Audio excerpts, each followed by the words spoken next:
Halo, Assalamualaikum.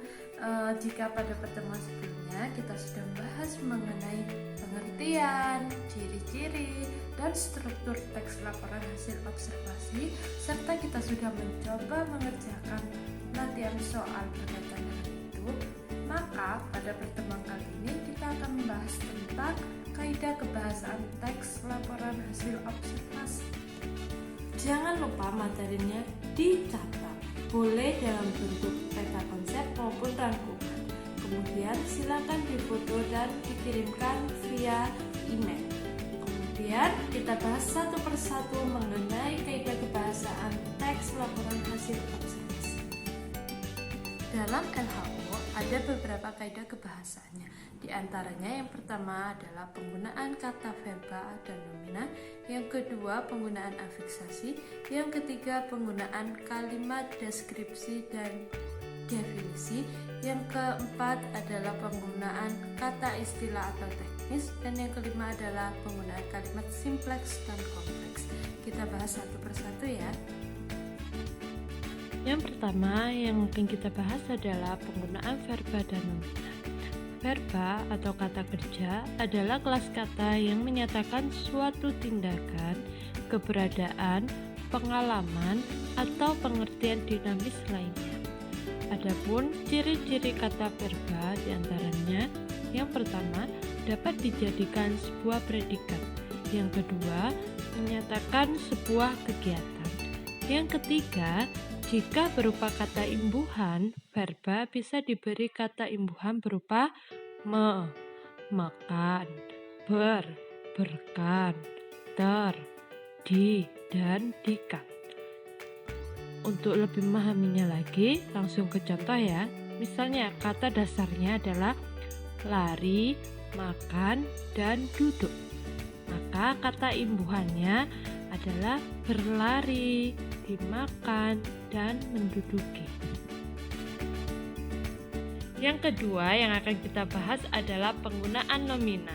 Nomina atau kata benda adalah kelas kata yang menyatakan nama dari seseorang, tempat, atau semua benda dan segala yang digunakan. Adapun ciri-ciri nomina diantaranya, yang pertama dapat menjadi subjek ataupun objek. Yang kedua, menunjuk pada benda atau hal yang dibendakan. Yang ketiga, jika berupa kata imbuhan, nomina bisa diberi imbuhan an, dan an. Berdasarkan penjelasan di atas, maka dapat disimpulkan bahwa jenis kata itu dapat berubah menjadi jenis kata lain seperti pada tabel di bawah.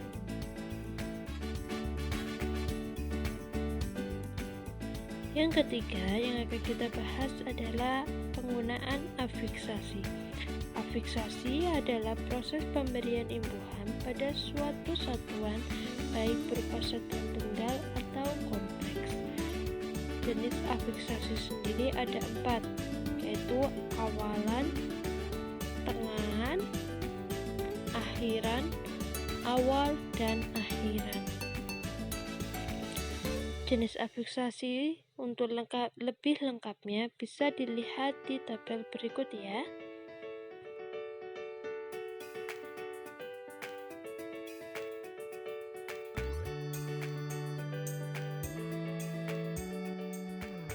Yang keempat yang akan kita bahas adalah penggunaan kalimat definisi dan kalimat deskripsi. Kalimat definisi adalah kalimat yang memberikan penjelasan umum tentang suatu benda, hal, aktivitas, dan sebagainya. Kalimat definisi biasanya ditandai dengan adanya kata ialah, adalah, merupakan, disebut, yaitu, dan seterusnya. Selanjutnya, kalimat deskripsi. Kalimat deskripsi sendiri adalah kalimat yang menggambarkan sifat-sifat atau ciri-ciri khusus dari suatu benda. Sifat-sifat tersebut biasanya merujuk pada hal khusus yang biasanya dapat ditangkap oleh panca indera. Bentuk, tekstur, warna, ukuran, dan rasanya Nah, untuk mempelajari lebih lanjut tentang kalimat definisi dan deskripsi, kita akan mempelajari perbedaan kedua kalimat tersebut yang bisa kalian lihat berdasarkan tabel di bawah ini.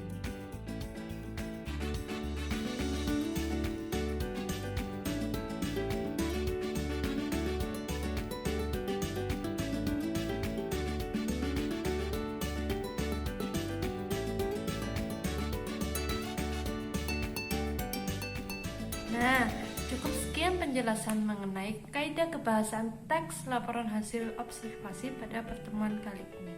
Pertemuan selanjutnya kita akan membahas tentang kata teknis atau istilah dan kalimat simpleks dan kalimat kompleks.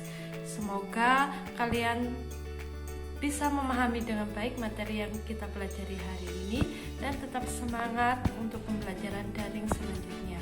Assalamualaikum warahmatullahi wabarakatuh.